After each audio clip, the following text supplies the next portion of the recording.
इधर आज स्वास्थ्य मंत्रालय की तरफ से एक बड़ी खबर सामने आई। खबर यह कि वैक्सीन का नया रोड मैप आज देश के सामने रखा गया। इस रोड मैप में सीरम इंस्टीट्यूट की कोवैक्सीन कोविशील्ड की जो पहली डोज है, सीरम की जो पहली कोविशील्ड जो वैक्सीन है, उसकी पहली और दूसरी डोज के बीच का गैप जो है, अंतर, उस समय उस अवधि को बढ़ा दिया गया है। सवाल उठा कि आखिर ये फैसला क्यों, और क्या जो लोग कोविशील्ड की दोनों डोज 30 से 40 दिनों के अंतर पर ले चुके हैं, उन्होंने ऐसा करके कोई गलती की है? ये रिपोर्ट आपको बहुत ध्यान से देखनी चाहिए, क्योंकि जिनको वैक्सीन की पहली डोज मिल गई है उन्हें इस रिपोर्ट में दूसरी डोज की डेट पता चलेगी।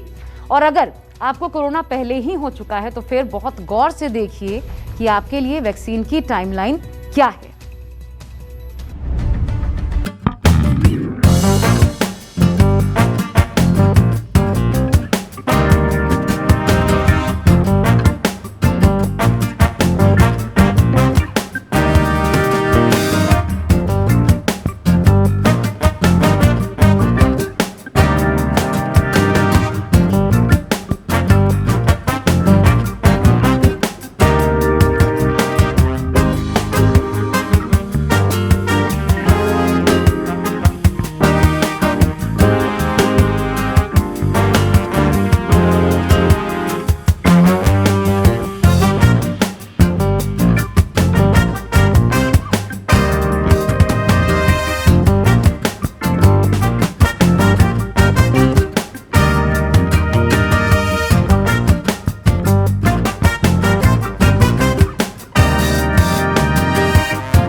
आप दूसरी डोज लगवाने का इंतजार कर रहे हैं तो हो सकता है कि आपका ये इंतजार थोड़ा और बढ़ जाए, क्योंकि NTAGI ने सलाह दी है कि कोविशील्ड का पहला टीका लगवाने के बाद दूसरा टीका 12 से 16 हफ्ते यानी 3 से 4 महीने के अंदर लगवाया जा सकता है। अभी तक कोविशील्ड का पहला टीका लेने के बाद 6 से 8 हफ्ते यानी 2 महीने के अंदर दूसरा डोज लेने का नियम था, लेकिन सरकारी पैनल की सलाह है कि ये वक्त 1 महीना और लेट किया जा सकता है।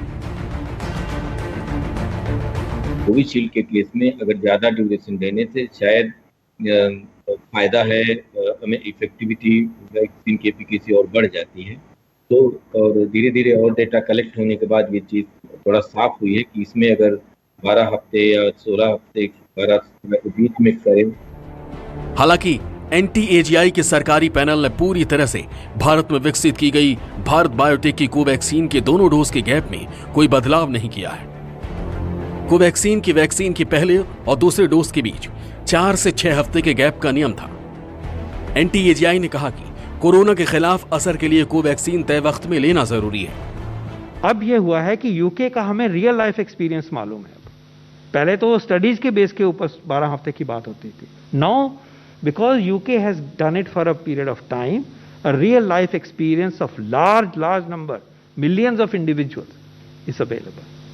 जब उस डेटा को देखा गया और WHO के जो एक्सपर्ट हैं उनको भी मीटिंग में लाए गए, तो लगा कि हाँ, अब हम साइंस की दृष्टि से कॉन्फिडेंस के साथ कह सकते हैं कि हमारे देश में जब हम ये चेंज लाएंगे तो हमारे देशवासियों को एक्स्ट्रा रिस्क नहीं होगा। NTAGI ने उन लोगों के वैक्सीनेशन पर नई सिफारिश की है जो कोरोना से लड़कर अभी जीते। अभी तक कहा जा रहा था कि कोरोना से जीत चुके लोगों को 3 महीने बाद ही वैक्सीन दी जानी चाहिए, लेकिन अब सरकारी पैनल ने सिफारिश की है कि जो कोरोना को हरा चुके हैं उनके शरीर में कम से कम 6 महीने तक कोरोना के खिलाफ एंटीबॉडी रहती है, इसलिए उन्हें 6 महीने बाद ही वैक्सीन लेनी चाहिए। और अब लगा कि रियल लाइफ एक्सपीरियंस यूके का दिख गया है। ये वैक्सीन अभी ईजाद हुए हैं, ये दिसंबर का वैक्सीन है। ये रियल लाइफ में इस्तेमाल होने से जो सोच आई, उस सोच के बेस के ऊपर कॉन्फिडेंस मिला और ये फैसला किया गया है कि पहली डोज के बाद जो एक एंटीबॉडीज का टाइटर हमारे शरीर में बन रहा है, वो इतना अच्छा है वो टाइटर कि वो बहुत देर, मतलब बहुत टाइम के लिए, बहुत हफ्तों के लिए हमें एक सुरक्षा प्रोवाइड कर रहा है। और पहली और दूसरी डोज के बीच में जो एक अच्छा गैप होगा, उसकी वजह से दूसरी डोज द्वारा दी गई सुरक्षा या जो एक प्रोटेक्टिव टाइटर है वो एक लंबे समय तक चलेगा। NTAGI ने यह सुझाव भी दिया है कि गर्भवती महिलाओं को भी कोरोना वैक्सीन दे सकते हैं। जिन महिलाओं को अभी अभी डिलीवरी हुई है या जो महिलाएं बच्चों को दूध पिला रही हैं, उन्हें भी वैक्सीन लगाई जा सकती है। हाल ही में नई गाइडलाइंस आई हैं, उनमें ये आया है कि प्रेगनेंसी के लिए आपको वैक्सीन डिले नहीं करनी चाहिए। जब आपका नंबर आए, जो भी प्रोटोकॉल चल रहा है उसके हिसाब से जब आपकी बारी आए, आपको वैक्सीन ज़रूर लगानी चाहिए। वैक्सीन लगाने के पहले प्रेगनेंसी टेस्ट करने की कोई ज़रूरत नहीं। वैक्सीन लगाने के बाद अगर आपको पता चले कि आप प्रेग्नेंट है, तो प्रेगनेंसी को टर्मिनेट या ख़त्म करने की कोई ज़रूरत नहीं है। बच्चे पे ऐसे कोई नुकसान पाया नहीं गया है वैक्सीन की वजह से। राज्यों में कोरोना वैक्सीन को लेकर किल्लत हो रही है, इसलिए सवाल ये उठ रहे हैं कि कहीं कोरोना वैक्सीन लेने में देरी की ये सलाह वैक्सीन की किल्लत दूर करने का समय पूरा करने के लिए तो नहीं दी गई। लेकिन NTAGI ने अपनी सिफारिश में कई इंटरनेशनल रिसर्च का हवाला दिया है। इन स्टडी में दावा किया गया है कि अगर कोरोना वैक्सीन की दूसरी डोज देरी से दी जाए तो इससे कोरोना की वजह से मौतें कम होंगी। Bureau report, news 24। नमस्कार, मैं हूं मानक गुप्ता। अगर आपको हमारा ये वीडियो पसंद आया हो तो इसे लाइक और शेयर जरूर करें, और हां, हमें सब्सक्राइब और फॉलो करना ना भूलें ताकि आप देश और दुनिया की कोई खबर मिस ना करें। चाहे कोई ब्रेकिंग न्यूज हो या कोरोना वायरस से जुड़ी कोई भी अपडेट, पॉलिटिक्स हो या आपकी जेब से जुड़ी कोई खबर, इलेक्शन की कोई न्यूज हो, कोई कंट्रोवर्सी हो या फिर कोई वायरल वीडियो, सब कुछ मिलेगा न्यूज़ 24 पर। तो जुड़े रहिए हमारे साथ और देखते रहिए न्यूज़ 24।